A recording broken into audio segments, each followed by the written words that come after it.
तो नमस्कार दोस्तों, आज हम बात करेंगे Jindal steels and power limited company के बारे में। कंपनी इंडिया की एक लीडिंग स्टील मैन्युफैक्चरिंग कंपनी है और कंपनी स्टील मैन्युफैक्चरिंग के साथ साथ माइनिंग और पावर सेक्टर में भी अच्छा खासा काम करती है। और आज की इस वीडियो में इसी कंपनी का फंडामेंटल एनालिसिस करेंगे और देखेंगे कि एज एन इन्वेस्टर आज की डेट में क्या हमें अपना पैसा इस कंपनी में इन्वेस्ट करना चाहिए या नहीं। उसके साथ हम कंपनी के फाइनेंशियल्स भी चेक करेंगे कि आज की डेट में कंपनी के रेवेन्यू और प्रॉफिट्स कैसे चल रहे हैं, और फिर उसके बाद हम कंपनी की वैल्यूएशन करेंगे कि आज की डेट में ये कंपनी एक अंडर वैल्यूएशन कंपनी है या फिर ओवर वैल्यूड कंपनी है, यानी कि इसकी इनकम के हिसाब से कंपनी की जो शेयर प्राइस चल रहा है वो सस्ता है या फिर महंगा है। उसके साथ साथ आपको एक बात और बता दें कि ऑलरेडी बहुत सारी कंपनीज का फंडामेंटल एनालिसिस हम अपने चैनल पे ऑलरेडी कर चुके हैं, लेकिन अगर आप किसी स्पेसिफिक कंपनी के बारे में जानना चाहते हैं तो आप हमें कमेंट बॉक्स में लिख सकते हैं और हम कोशिश करेंगे जल्दी उसके ऊपर वीडियो बना करके आपको डिटेल नॉलेज उस कंपनी के बारे में दे दें। तो हम अपनी वापस कंपनी के डिटेल्स पे आते हैं। तो Jindal steel and power limited ये कंपनी इंडिया की तीसरी सबसे बड़ी स्टील मैन्युफैक्चरिंग कंपनी है और साथ साथ कंपनी माइनिंग और पावर सेक्टर में भी काफ़ी अच्छा खासा काम करती है, लेकिन कंपनी का जो मेन बिजनेस है वो स्टील मैन्युफैक्चरिंग का ही है। इसके अलावा अगर हम बात करें कंपनी के प्रोडक्ट पोर्टफोलियो की, तो कंपनी अपने जो स्टील के प्रोडक्ट्स बनाती है उसमें लगभग सारे ही टाइप के जो प्रोडक्ट्स है कंपनी बनाती है। और मेन प्रोडक्ट्स की बात करें तो उसमें कंपनी बनाती है प्लेट्स एंड कॉइल्स, उसके अलावा वायर रॉड, टीएमटी रीबार, उसके अलावा ट्रैक रेल्स यानी कि जो रेल की पटरियां होती हैं वो, उसके अलावा स्ट्रक्चरल स्टील प्रोडक्ट जो स्ट्रक्चर बनाने के लिए, घर बनाने के लिए, बिल्डिंग बनाने के लिए जो काम आते हैं उसमें बीम्स हैं, कॉलम्स हैं, चैनल्स, एंगल्स, इस तरह के सारे प्रोडक्ट कंपनी बनाती है। उसके अलावा कंपनी एक प्रेफर्ड सप्लायर यानी कि प्रेफरेंस मिलती है सप्लायर्स में कंपनी को, किसके लिए, जो कंपनी मेनली रेल प्रोडक्ट्स बनाती है। इंडियन रेलवे और बहुत सारे जो मेट्रो के प्रोजेक्ट्स बन रहे हैं अलग अलग, वहां पे इस कंपनी को प्रेफरेंस मिलती है, इसके प्रोडक्ट काफी अच्छे से वहां पे सप्लाई होते हैं। तो कंपनी के प्रोफाइल के बारे में बात। अब हम बात करते हैं कंपनी के रेवेन्यू ब्रेकअप की। कंपनी की जो सेल्स है, रेवेन्यू, वो कहाँ से कौन से सेक्टर से किस तरह से आता है। तो सबसे पहले बात करते हैं कंपनी के ज्योग्राफिक वाइज रेवेन्यू की। तो इंडिया से कंपनी को 65% में आता है और एक्सपोर्ट से कंपनी को 35% में आता है, यानी कि इंडिया में भी काफ़ी अच्छा बिजनेस है और एक्सपोर्ट से भी कंपनी काफ़ी अच्छा माल अपना बेच लेती है। इसके बाद करें इंडस्ट्री वाइज रेवेन्यू की कि कौन सी इंडस्ट्री की कंपनी अपने प्रोडक्ट्स बनाती है और कहां से कितना रेवेन्यू आता है। तो मेनली जो सबसे ज्यादा कंपनी रेवेन्यू आता है वो इंफ्रास्ट्रक्चर और कंस्ट्रक्शन इंडस्ट्री से आता है 75% का। उसके अलावा जनरल इंजीनियरिंग की जो कंपनी प्रोडक्ट्स बनाती है वहां से कंपनी को 13% मिलता है। रेलवे से कंपनी को 5% मिलता है। ऑटोमोटिव इंडस्ट्री से कंपनी को 4% मिलता है। कैपिटल गुड्स से कंपनी को 3% में आता है। तो कंपनी कंस्ट्रक्शन के अलावा बाकी और सेक्टर में काफी अच्छा खासा रेवेन्यू यहाँ पे अर्न करती दिखाई दे रही है। उसके बाद करें कंपनी के कस्टमर बेस की। तो कस्टमर बेस कंपनी के पास काफी अच्छा वेल डाइवर्सिफाइड कस्टमर बेस है। वेल डाइवर्सिफाइड कस्टमर बेस का मतलब क्या है कि ऐसा नहीं है कि कंपनी के पास में बड़े बड़े सिर्फ 2-4 ही क्लाइंट हैं जिसके ऊपर उनका मेनली रेवेन्यू आता है और उनके ऊपर डिपेंडेंसी ज्यादा है कि कल को अगर किसी कस्टमर ने कंपनी से बिजनेस करना बंद कर दिया, माल खरीदना बंद कर दिया, तो कंपनी की सेल के ऊपर बहुत ज्यादा जो है वो डिपेंडेंसी होती है, तो बहुत ज्यादा सेल्स के ऊपर इफेक्ट आ सकता है अगर सिर्फ बड़े बड़े क्लाइंट के साथ कंपनी डील करती है। लेकिन यहाँ पे देखें तो कंपनी पास डाइवर्सिफाइड यानी कि छोटे और बड़े सारे क्लाइंट मिलकर के अलग अलग कंपनी माल सप्लाई करती है। तो कोई 2-4 कस्टमर अगर इधर उधर हो भी जाएंगे तो कंपनी की सेल्स में बहुत ज़्यादा फर्क नहीं पड़ेगा। अगर हम बात करें कंपनी के टॉप 10 कस्टमर्स की, तो टॉप 10 जो कस्टमर्स हैं वहां से कंपनी को सिर्फ 10% में आता है, बाकी सारा जो अलग अलग छोटे जो कंपनी कस्टमर्स हैं वहां से आता है। 88% जो कंपनी की सेल्स हैं वो डायरेक्ट इंस्टीट्यूशन से आती हैं, यानी कि जो कंपनी कंस्ट्रक्शन का काम करती हैं, दूसरे काम करती हैं, वहां से कंपनी को रेवेन्यू आता है। और 12% का जो कंपनी के पास में रिटेल कस्टमर से रेवेन्यू आता है। इसके बाद देखें हम कंपनी की मैन्युफैक्चरिंग फैसिलिटीज। तो कंपनी के पास में 3 प्लांट है इंडिया के अंदर जो कि ईस्ट इंडिया में है, उसमें उड़ीसा, झारखंड और छत्तीसगढ़, यहाँ पे एक प्लांट है। और बात करें कंपनी की कैपेसिटी की, तो टोटल जो तीनों प्लांट हैं इनको मिला के कंपनी के पास में 9.6 मिलियन टन पर एनम की कैपेसिटी है जो कंपनी अपने प्रोडक्शन कर सकती है सारे प्रोडक्ट्स को मिलाकर के। और बात करें इन प्लांट्स की तो ये भी काफ़ी अच्छी लोकेशन पे है जहाँ पे आयरन और रिच रीजन्स है, यानी कि जहाँ पे ज़्यादा आयरन और निकलता है वहीं पे कंपनी के प्लांट है, वहाँ से आयरन और निकालते हैं, माइनिंग होती है और वहीं पे कंपनी अपने फिनिश गुड भी बनाती है। और ये तो गया already existing company capacity. Company capacity expansion के ऊपर भी काम कर रही है और कंपनी का 2025 का टारगेट है कि कंपनी 16 मिलियन टन पर एनम की कैपेसिटी जो है वो लेना चाहती है और उसके लिए कंपनी ऑलरेडी 18,000 करोड़ रुपए खर्च करने का एक प्लान जो है कैपिटल एक्सपेंडिचर का ऑलरेडी बना रही है। और 2025-26 तक कंपनी अपना जो टारगेट है 16 मिलियन टन पर एनम का, इसको भी अचीव करने की कोशिश कर रही है। इसके अलावा अगर बात करें कंपनी के ओवरसीज ऑपरेशंस की, कंपनी जो इंडिया के अलावा दूसरे देशों में काम करती है वो कौन कौन से देश हैं, तो company mainly South Africa, Namibia, Indonesia, Australia, इन सारी कंट्रीज में अपना काम करती है, जहाँ पे कंपनी की बहुत सारी डिस्ट्रीब्यूशन और अलग अलग चैनल्स के थ्रू कंपनी अपना बिजनेस कर रही है। लेकिन मेन बात यह है कि जो इस तरह के जो कंपनी के ओवरसीज के जो ऑपरेशंस हैं, वहाँ पे कंपनी ने ऑपरेशंस करने के लिए लोन काफ़ी ज़्यादा लिया हुआ है और वहाँ से कंपनी को कैश फ्लो जो है वो कम आता है, यानी कंपनी का वहाँ पे खर्चा ज़्यादा है लेकिन कमाई कम है कंपनी के जो ओवरसीज एक्सपेंशन है। तो वहाँ देखें तो एक तरीके से कंपनी का थोड़ा वो लॉस वाला बिजनेस है। कंपनी इंडिया में ज़्यादा अच्छा प्रॉफिट कमा पा रही है, लेकिन बाहर के देशों में कंपनी काम है, वहाँ से कंपनी को उतना ज़्यादा जो बेनिफिट है या इनकम है वो नहीं आ रही है। तो इस तरह से कंपनी का ओवरऑल हम देखें प्रोफाइल कंपनी का, तो हमने ऐसे चेक कर लिया कंपनी तीसरी सबसे बड़ी स्टील मैन्युफैक्चरिंग कंपनी है, उसके अलावा कंपनी एक्सपोर्ट भी अच्छे से करती है, इंडिया में भी ठीक बिजनेस है और मैन्युफैक्चरिंग कैपेबिलिटीज भी अच्छी है और साथ में कंपनी अपनी एक्सपेंशन की तरफ भी कंपनी काम कर रही है। तो कुल मिला के देखें तो बिजनेस वाइज और प्रोडक्ट वाइज तो काफ़ी स्ट्रॉन्ग कंपनी दिखाई दे रही है। तो बिल्कुल हम कह सकते हैं कि प्रोडक्ट के हिसाब से देखें तो बिल्कुल फंडामेंटली स्ट्रॉन्ग कंपनी आज की डेट में ये है। तो दोस्तों अभी तक तो बात हुई कंपनी के बिजनेस प्रोफाइल के बारे में और कंपनी की मार्केट पोजीशन के बारे में। अब हम बात करें कंपनी के फाइनेंशियल्स के बारे में कि आज की डेट में कंपनी के रेवेन्यू और प्रॉफिट्स कैसे चल रहे हैं, जिससे हमें कंपनी के बारे में डिटेल नॉलेज मिल सके। और सबसे पहला पैरामीटर जो कंपनी का चेक करते हैं होता है सेल्स या रेवेन्यू। और यहाँ पे हम कंपनी का डेटा चेक करें तो 2019 में कंपनी के जो रेवेन्यू थे वो तो लगभग 47,000 करोड़ रुपए, और फिर 2 साल 2020-2021 में रेवेन्यू गिरे हैं क्योंकि कोरोना की वजह से सारी कंपनी को इफेक्ट आया है, तो यहाँ पे भी कंपनी रेवेन्यूज कम हुए हैं।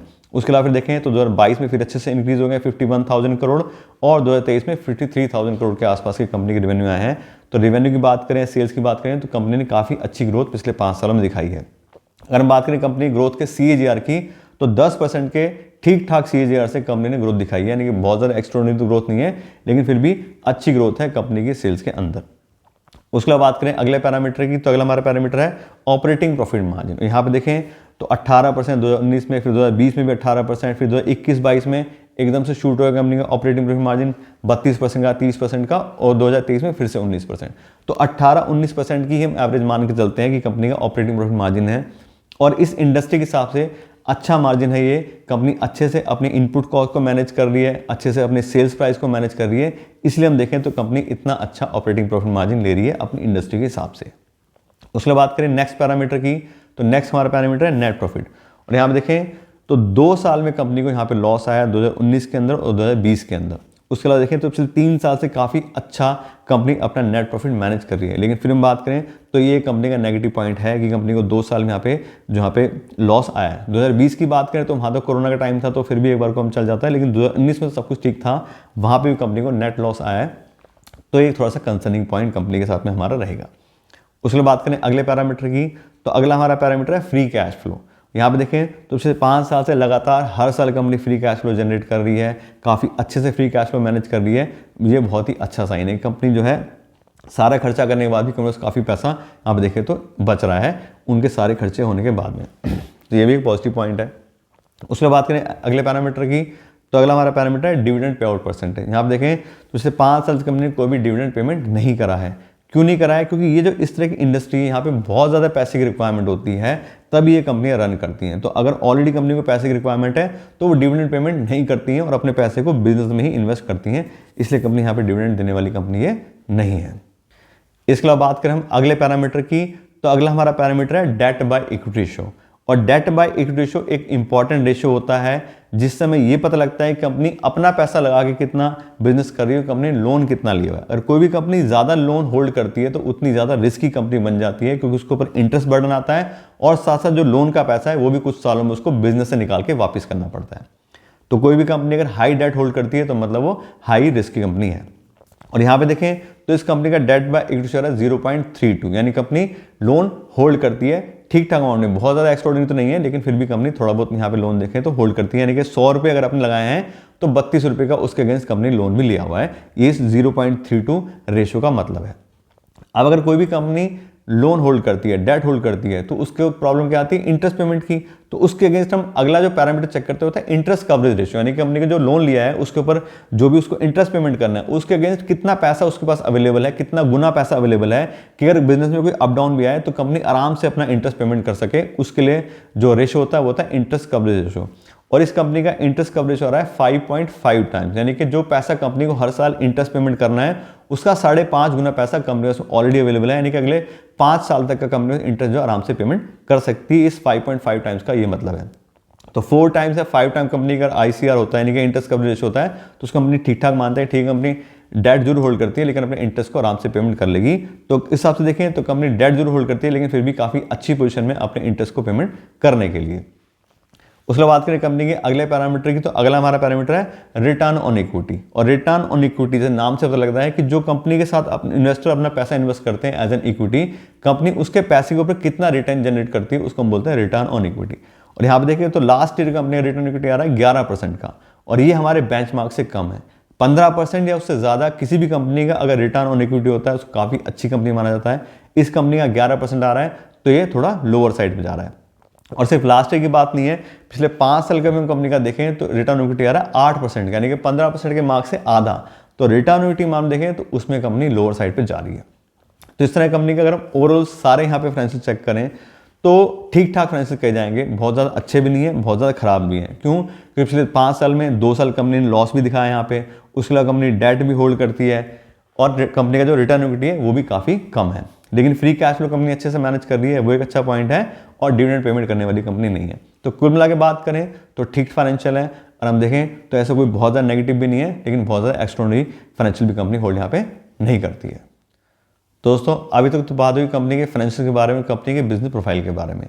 अब हम बात करें कंपनी की वैल्यूएशन के बारे में कि आज के दिन में कंपनी के जो शेयर प्राइस है वो उसकी अर्निंग के हिसाब से कैसे प्राइस में मिल रहे हैं, यानी कि सस्ते हैं या फिर महंगे हैं। और किसी भी कंपनी की वैल्यूएशन करने के लिए मैं यूज करता हूं डिस्काउंटेड कैश फ्लो एनालिसिस।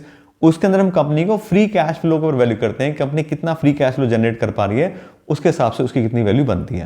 और यहाँ पे हमने फ्री कैश फ्लो का डेटा निकाला था, तो पिछले 3 साल का अगर हम फ्री कैश फ्लो देखें तो 2021 में कंपनी का था लगभग 1100 करोड़ रुपए, 2022 में 13,000 करोड़ रुपए और 2023 में 827 करोड़ रुपए। अब क्योंकि इसमें डिफरेंस आ रहा है तो पिछले 3 साल के फ्री कैश फ्लो का हम एवरेज ले लेते हैं, और पिछले 3 साल के फ्री कैश फ्लो का एवरेज आ रहा है 8,300 करोड़ रुपए, यानी कि लगभग कंपनी 8,300 करोड़ रुपए हर साल फ्री कैश फ्लो जनरेट कर रही है। अब इस फ्री कैश फ्लो से इस पूरी कंपनी की जो फेयर वैल्यू बनती है वो आती है 4,15,000 करोड़ रुपए, यानी कि ऐसी कंपनी जो 8,300 करोड़ रुपए हर साल फ्री कैश फ्लो जनरेट कर रही है उस पूरी कंपनी वैल्यू होगी 4,15,000 करोड़ रुपए। यानी कि हमें 8,300 करोड़ रुपए फ्री कैश फ्लो कमाना है तो हमें 4,15,000 करोड़ रुपए इस कंपनी इन्वेस्ट करने पड़ेंगे, ये इस वैल्यूएशन का मतलब है। अब ये तो होगी पूरी कंपनी वैल्यू। अब हम इसको पर शेयर के हिसाब से वैल्यू निकालें, इससे हम कंपैरिजन कर सकें, और उसके लिए हम इसको नंबर ऑफ शेयर से डिवाइड करेंगे इस वैल्यू को 4,15,000 को।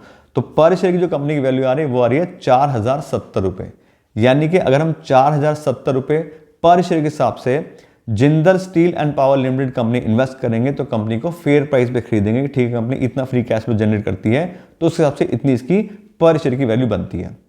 लेकिन जैसा हम हमेशा बात करते हैं कि हमें फेयर वैल्यू पे किसी भी कंपनी इन्वेस्ट नहीं करना है या प्रीमियम देके किसी भी कंपनी इन्वेस्ट नहीं करना है। क्यों? क्योंकि जो भी हमने डेटा चेक किया वो सब क्या है, पास रिकॉर्ड है। हो सकता है कंपनी फ्यूचर में ऐसा परफॉर्म करे ना करे, और ऑलरेडी इस कंपनी को हम देख रहे हैं कि 2 साल कंपनी बीच में लॉस में भी गई है, कंपनी डेट भी होल्ड करती है, रिटर्न इक्विटी बहुत ज़्यादा अच्छा नहीं है। तो ये सब चीज़ें तो ऑलरेडी हम दिखाई दे रही हैं, और आने वाले जो टाइम है अगले 10 साल में 15 साल में कंपनी के साथ क्या प्रॉब्लम हो सकती है क्या नहीं, हमें कुछ नहीं पता। तो हम फेयर प्राइस पे कोई भी कंपनी नहीं खरीदते। हम कैसे खरीदते हैं? हम उस रिस्क को मैनेज करने के लिए यूज करते हैं margin of safety concept. Margin of safety का मतलब क्या है कि जो भी कंपनी की फेयर वैल्यू है उसके 50% उससे कम पे खरीदने की कंपनी की कोशिश करो, जिससे जो भी हमारे आने वाले रिस्क है उसको हम अच्छे से मैनेज कर सकें। 100% रिस्क तो किसी भी कंपनी का कोई भी मैनेज नहीं कर सकता, कुछ नहीं पता फ्यूचर में क्या होगा, लेकिन फिर भी हम कोशिश करते हैं कि ज़्यादा से ज़्यादा हम जो अपना रिस्क है उसको मैनेज कर लें। तो अभी हमने कंपनी का फेयर प्राइस निकाला 4,070 रुपये, इसका 50% या मार्जिन सेफ्टी होगा 2,035 रुपये, यानी कि अगर हम 2,035 रुपये पर शेयर हिसाब से Jindal steel and power limited company invest करेंगे तो कंपनी काफ़ी सस्ते दाम पे खरीदेंगे, और साथ साथ जो भी हमारे आने वाले रिस्क हैं उसको भी काफ़ी अच्छे से मैनेज कर लेंगे। तो होगी हमारी बात कि हमें कौन सा प्राइस ठीक लग रहा है कंपनी इन्वेस्ट करने के लिए। अब हम बात करते हैं कंपनी के एक्चुअल शेयर प्राइस की कि आज की डेट में कंपनी का शेयर प्राइस क्या चल रहा है। तो आज की डेट में कंपनी का शेयर प्राइस आ रहा है 737 रुपये का, यानी कि जो हमने कंपनी की फेयर वैल्यू निकाली थी 4,070 रुपये, उसका 50% 2,035, उससे भी कहीं ज़्यादा कम पे आज की डेट में इस कंपनी के शेयर्स अवेलेबल हैं। तो उस हिसाब से बात करें तो वैल्यूएशन हिसाब से एक हाईली अंडर वैल्यूड कंपनी है। कंपनी अपनी फेयर वैल्यू के 20% पे अवेलेबल हो रही है, 50% की जगह 80% का मार्जिन सेफ्टी हमें यहाँ पे मिल रहा है। लेकिन ऐसा नहीं है कि हमने सिर्फ जो है वैल्यूएशन सस्ती मिल रही है तो हमें इन्वेस्ट करना ही करना है। कंपनी रिस्क भी होल्ड करती है, हमने बात की थी, कंपनी लॉस में भी 2 साल गई है और ऑलरेडी कंपनी जो डेट भी होल्ड करती है। तो कुल मिलाकर सारे पैरामीटर देखें तो प्राइस वाइज तो बहुत बड़ी कंपनी है, लेकिन हमें फिर भी थोड़ा और अच्छे से रिसर्च करके और थोड़ा और अच्छे से कंपनी को समझ के फिर हमें डिसीजन लेना है। तो बहुत ज़्यादा पैसा इसमें इन्वेस्ट नहीं करना है। अगर आप थोड़ा बहुत पैसा इन्वेस्ट करना चाह रहे हैं तो आप इस कंपनी को चेक कर सकते हैं, क्योंकि क्या है कि कंपनी कैपिटल बहुत ज़्यादा रिक्वायर्ड होती है इस तरह के बिजनेस में। तो बार बार कंपनी को लोन लेने पड़ते हैं, कई चीज़ें रहती हैं, लेकिन फिर भी बात करें तो सब चीज़ों को देखते हुए भी कंपनी का प्राइस बहुत ही सस्ता है। तो अगर इस तरह की कंपनीज में आप इंटरेस्ट रखते हैं तो बिल्कुल आप इस कंपनी को चेक कर सकते हैं और उस हिसाब से आप अपना जो है इन्वेस्टमेंट डिसीजन ले सकते हैं अगर आपको कंपनी इन्वेस्ट करना है। कंपनी के बारे में आपको डिटेल नॉलेज दे दी है, आपको बता दिया कंपनी काफ़ी अच्छी है, बिजनेस स्ट्रॉन्ग है, फाइनेंशियल भी ठीक ठाक है और वैल्यूएशन की बात करें तो काफ़ी सस्ते दाम पे आज के इस कंपनी के शेयर मिल रहे हैं। तो इस तरह से आशा करते हैं आपको वीडियो अच्छी लगी होगी। अगर आपको वीडियो अच्छी लगी हो तो उसको लाइक और शेयर जरूर कीजिएगा और साथ साथ मेरे चैनल को सब्सक्राइब कर लीजिएगा। Thank you so much.